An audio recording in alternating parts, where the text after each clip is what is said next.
beloved watchmaker's Titan has been a crowd favorite for over 30 plus years now. For me personally, it's a trip down memory lane because I have been with my grandparents and dad and mom to the Titan store as a child. So, of course, nostalgia will hit me during this episode. But anyway, today we have with us Titan's design head. So, basically, the person, the visionary behind all the designs that you actually watch. And I'm interested to learn a lot from him. So please welcome Mahendra Chauhan of Titan.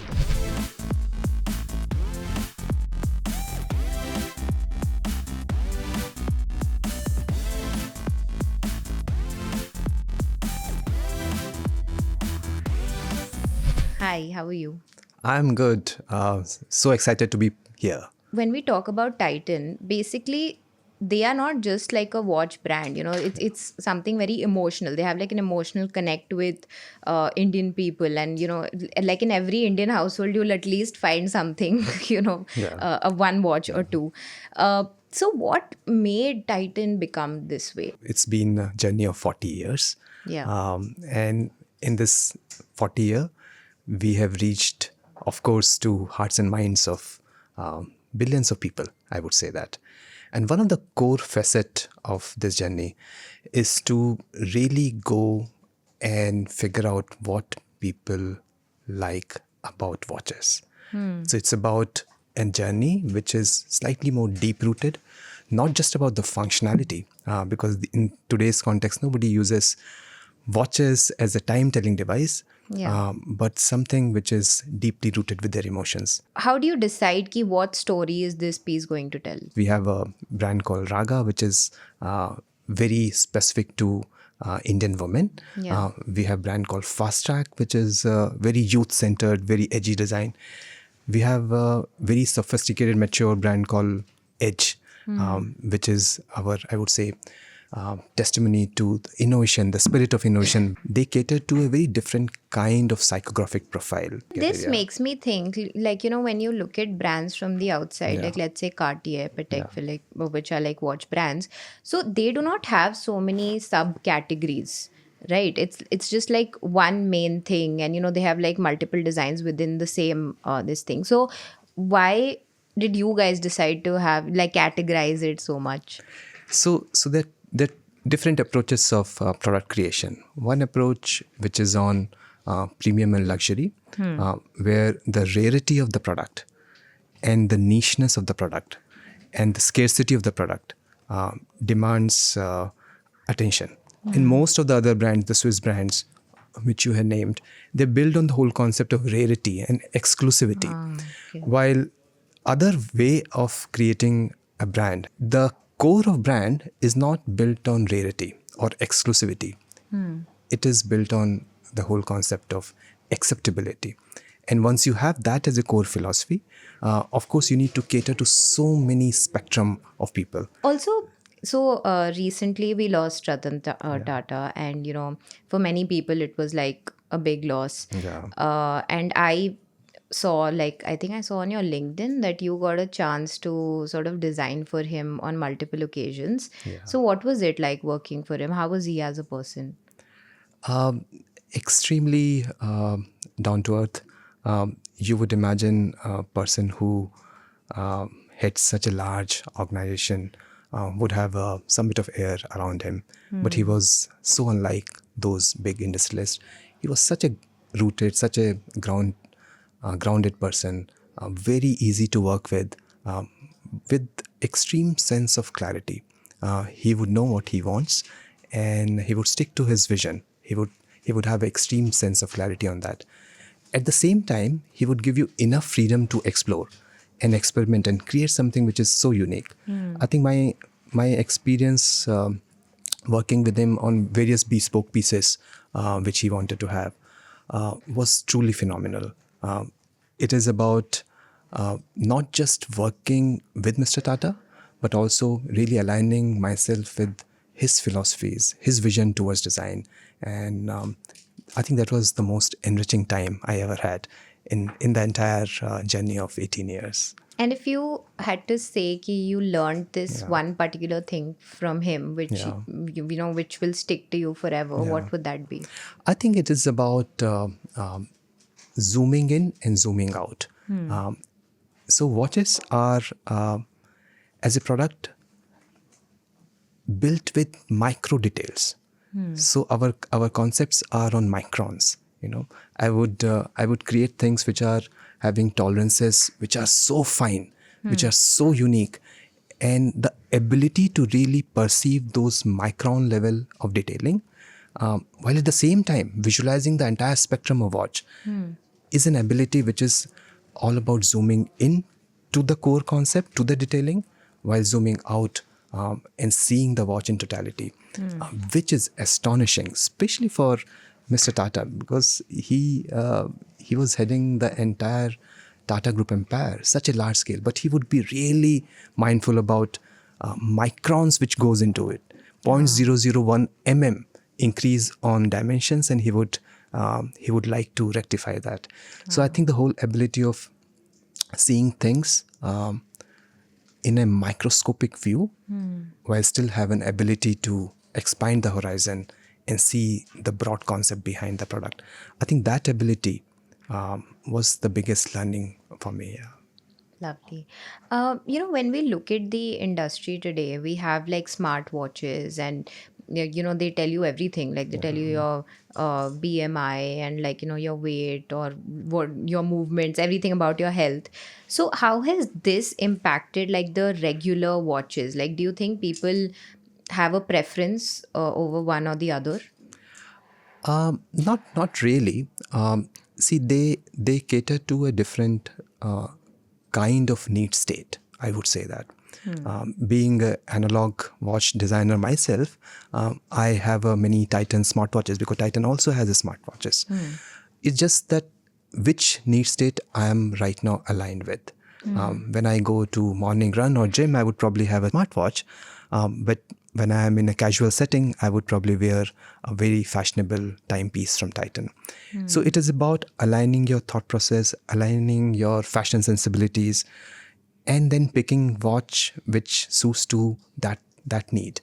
So smartwatches are just one example of, I would say, someone who is looking for very high level of efficiency in the product would be happy with multiple notification coming into their timepieces.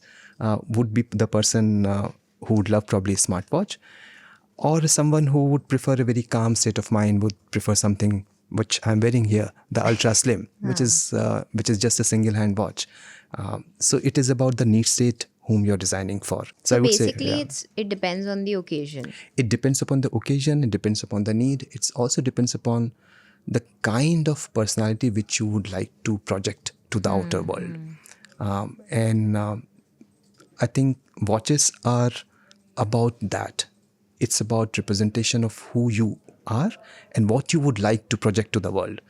It is one of those accessories which people have to really So, what do flaunt. you recommend to, like, let's say if I have to go and buy a watch for myself, okay? But I mean, I don't think about so many details ki, oh, this is my personality or this is not. I mean, I'm like, oh, this is trending. I need to get it. Okay. Yeah, That's yeah, what yeah, people yeah, usually think yeah, about. yeah. So, how to identify ki, this will go with my personality or this will not? Like, So, so the act of picking a product, even in a Ziffy, okay, even if you have just 30 seconds to pick a product, that act of picking a product shows who you are.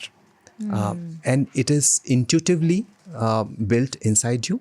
And so even if you just pick a product which probably follows a trend, just by picking the product which is trendy shows that probably you as a person are surrounded by products which are fashion forward. Okay.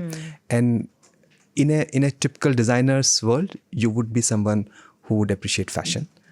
If typical, I mean, yeah, we yeah, are a fashion yeah, podcast. I am a fashion person. So, yeah. So yes, there's a yeah. fashion persona Yeah, attached to yeah, it, yeah. and you would eventually buy and probably look for those products. So as a designer, if I look back, I would probably start designing products which are really fast fashion, which are something which is establishing a new trend in fashion. And those products would eventually like by the fashion persona, if you say so. Similarly, if someone is just picking a elegant edge watch, I would know that the person for that mind, for that particular occasion, looking for something which is simple, classy, and elegant. So you wouldn't probably think about it, but every act of buying a product, whether it's a watches or garments or any accessory, is actually representation of who you are. And we cater to those emotional state of mind and design products around that. Yeah. So, I mean, designing has a lot to it, right? So firstly, before we come to that, tell me ki, what did you actually study that you're doing this? Because that's an important question. So I've studied architecture Oh, okay. for many years. I'm a trained architect. But I realized that while I was designing large scale buildings, I was more interested in designing smaller windows, the door frames and the hinges of those. I was going into micro level detailing in every building or residences or interiors which I've designed. I realized that probably I have that flair of going into microns, going into micro details. And of course, I have that whole experience of designing a large space of architecture. And then I have done the Masters in Design from National Institute of Design, Ahmedabad, Okay. which has opened my thought process towards product design, industrial design in that way. So before I moved to Titan and started designing watches, I designed bicycles. Oh, really? In fact, Wow. Okay. the ladybird which you see is all part of my initial conceptualization Oh, of lovely. designs. Ladybird was actually my first bicycle. Ah, wow. Yeah, yeah. As a kid, I mean, it was so attractive. Like, Yeah. I think it came in like these really pop colors of Yes. purple Yeah, and pink. yeah, yeah. And to a child, that was like really attractive. Yeah. Yeah. So my journey started from that, the professional Okay. journey. And then I moved to Titan close to 16, 17 Wow. years So back. basically, Yeah. from buildings to It's bicycles two to now watches. watches, is there Yeah. any similarity between designing any of these, or it's all completely different? Uh, I think it's all about design detailing and designing for people. While architecture is designing for the space, designing for the audience, bicycle is very functional in that way, but still it's designing for an audience. And watches are completely different in terms of consumer segment because the functional utility of the watch in today's context is almost zero. It is all about the emotional utility. So although there is a connect, but still they are different kind of products. The connect is the whole concept of consumer centricity, whom you're designing for. Got it. And if we had to ask you, ki, what are, some of the trends, like watch trends that, Yeah. we can anticipate or we are currently looking at, then what would you say? Uh, what we have seen globally, that watches are getting tinier. So there was a phase when people wanted to flaunt big watches, 44 mm, 45 mm for men, and 39, 40 mm for women. Now we're seeing there's an increasing shift towards smaller watches, more elegant classic sizes, 40 mm for men and 36 mm for women. We are seeing that trend globally. We are also seeing a very interesting trend on nostalgia, which is about retro revival. We call it neo futurism or probably neo retro, in a way that people are getting inspired from the past and reshaping those thoughts into product attributes. It is not just the trend in watch, it is on fashion, it is on Yeah, I was any actually going products. to add Yeah, that. Yeah, any yeah. products what you see. So there's a huge revival of past, which is the retro revival, and it is shaping so many things around us. It just helps you to go back to our memory lane, get those beautiful comforts around that, and people really want to have those products which probably trigger those kind of emotions with them. Yeah. No, that's absolutely correct because even in tech, Yeah. like we have the AirPods and everything, but you'll see a lot of people now using the wired Oh yeah, earphones yeah, and everything because yes. there's like this retro revival going around everywhere, like in Yeah. tech, in fashion, like you said, in watches. So yeah, you're right about that. Now, when we come to like you, okay, and when you were like a child, did you ever imagine ki, okay, I'm gonna be designing watches? Like, does it start early on, or people realize later? Like, what was it for you? For me, it started pretty late. Uh, Okay. uh, Possibly my exposure towards the watch world happened when I first bought a Titan watch. Okay. And this was while I was designing bicycles. So I remember my first salary, which I got it. One of the purchase was a Titan watch.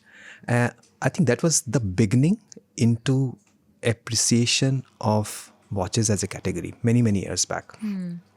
But I've seen in today's context, when I speak to people, youngsters, Gen Zs, uh, their appreciation of watches, their understanding of the watches is far more than what we used to have earlier.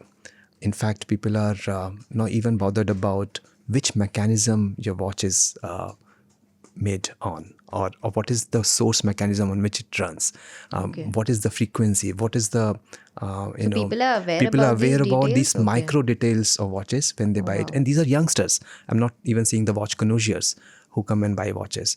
So the whole concept of probably zooming into details and figuring out what suits to you best.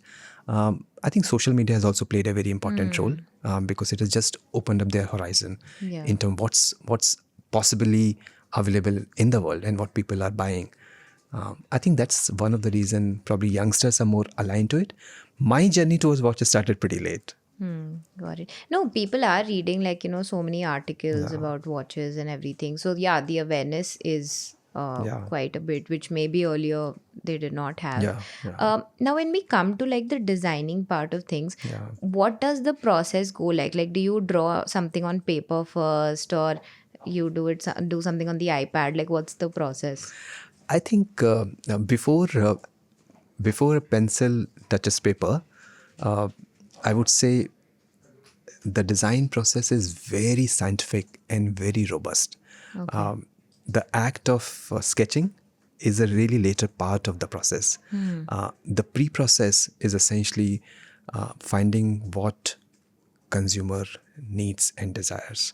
I think as a design team, we spend extensive amount of time going on design research, actually having a consumer research, going to their home, seeing their wardrobe, having those conversations about what they like, what they don't like, and building a persona around the consumer whom I'm designing for. I think that part of it, design research, takes a lot of our time Hmm. figuring out what people want. And of course, then there's a competitive landscape research, seeing what's happening in the world. And the third and really important part of this understanding is what's trending in the fashion world.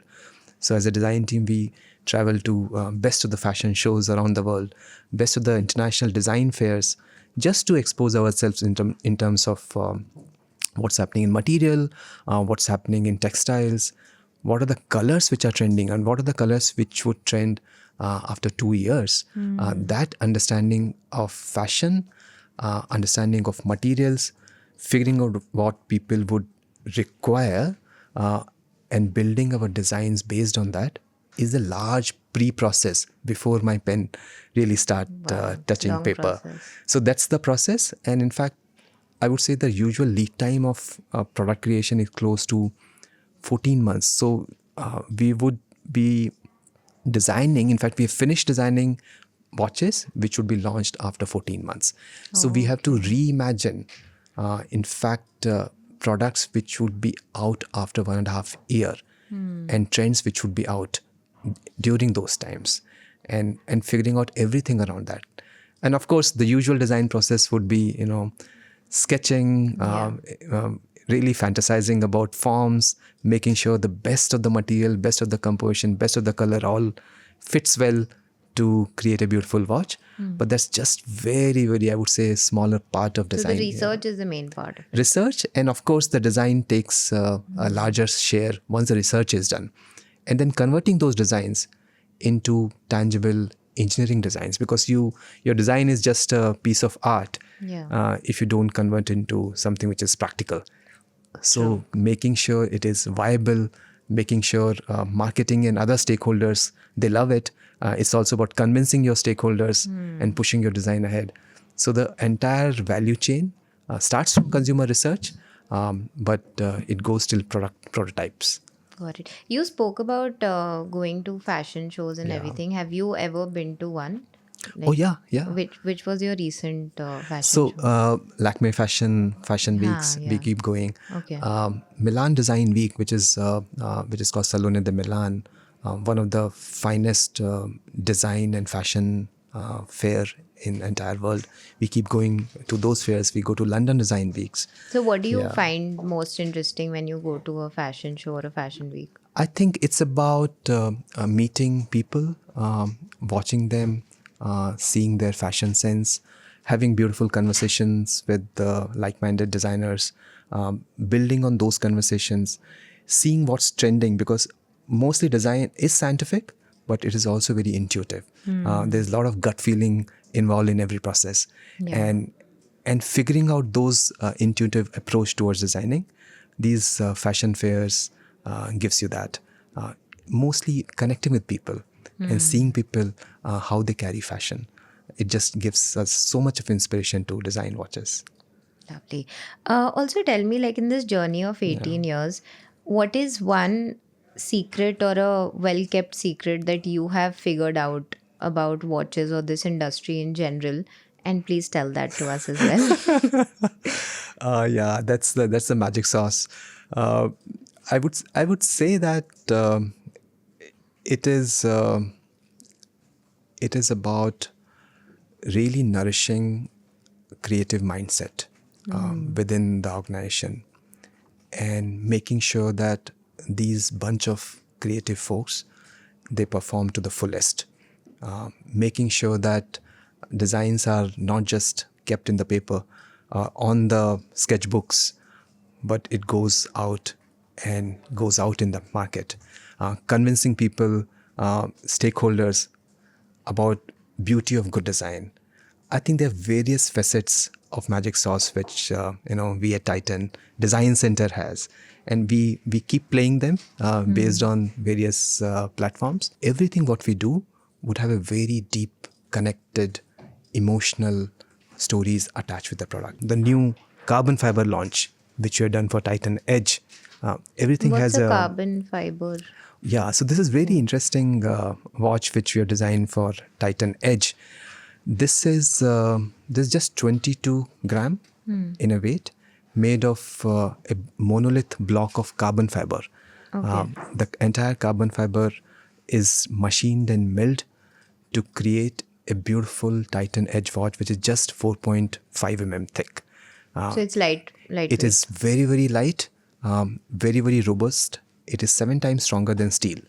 At that cross section, which is just a 4.5 with that weight, which is just 22 gram, which is almost like feather weight. So really pushing the boundaries of material, really creating something which is unique and innovative, is the space on which we operate. And what do you do when you kind of see failure, let's say, like, if you put out a design and it did not work out? Yeah. So then what happens? Yeah, so I would say that we do extreme level of understanding why the design is not selling. It could be either by probably few variations of the compositions. If you tweak it, if you alter it, probably it would sell. Or possibly it's just not enough communication done around the design. Or possibly it was far ahead in terms of the launch. Consumers are still not ready for those kind of designs. So we go for very systematic review for every product failure, every collection failure in that way. And we learn from them. and try to improvise into the next products which we do. But it's a very robust process to study, revisit the design, reinterpret it in some time, and also analyze it so that we don't do those mistakes again. But it's a part of a journey. In fact, Yeah, in Tata Group, we have a award called design award for failure.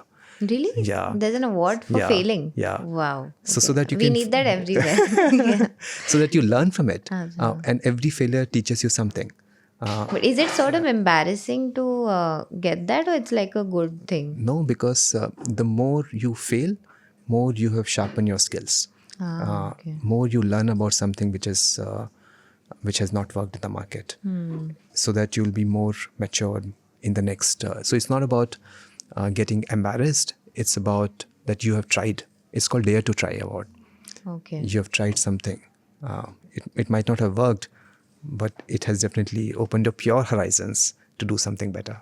It's basically following the strategy of fall 7 times, get up on the 8th time. Possibly. Yeah. Nice.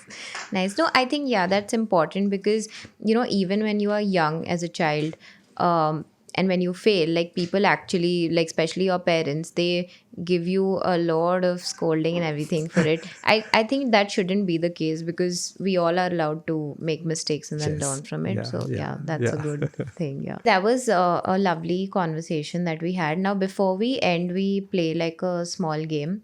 Oh. So yeah, it's basically called Fashion in a Minute. So Okay. just be quick about it, okay? Yeah, at Hope least so. try. Yeah. Okay, fine. So I'll start.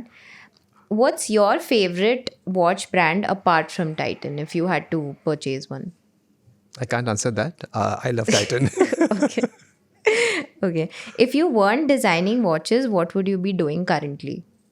uh, probably, probably buildings, architecture. It's one of those. It gives me, I would say, comfort looking and really imagining spaces. So that's my comfort area. Okay. One app on your phone you can't live without. WhatsApp, possibly. No, for a lot of people, it's Instagram also. So Yeah. Pinterest is Okay. one of the beautiful app which I use quite Yeah, frequently, Pinterest is lovely. Yeah. and not ChatGPT, which helps us in a great way. Yeah. Got it. Your ideal weekend looks like. Running, extensive running, meditating. I run marathons, and Oh, okay. for Lovely. me, weekend is a good time where I could really have my own pace and don't be bothered about my office timings and enjoy the fresh air in Bangalore. Yeah, Lovely. Yeah, so Bangalore has better weather than Delhi, I'm assuming. no doubt about it. But the traffic is worse. So I Yeah. mean, we have that point here. I know. I Yeah. was checking today what's the AQI in Delhi, and it was Yeah. somewhere about 300 and above. Yeah. And Bangalore is 60. So yes. 60. Oh, Yeah. wow. Lucky. Okay, great. Thank you so much Pleasure. for having this conversation. How was your experience? Did you enjoy? Do you have any feedback? No, it was perfectly fine. So nice talking to you, and really sharing my thought process to the world. Yeah. Thank you. So we enjoyed the conversation. I hope you guys enjoyed it too. Leave comments on what you feel and what you would like to see next. Thank you. Bye.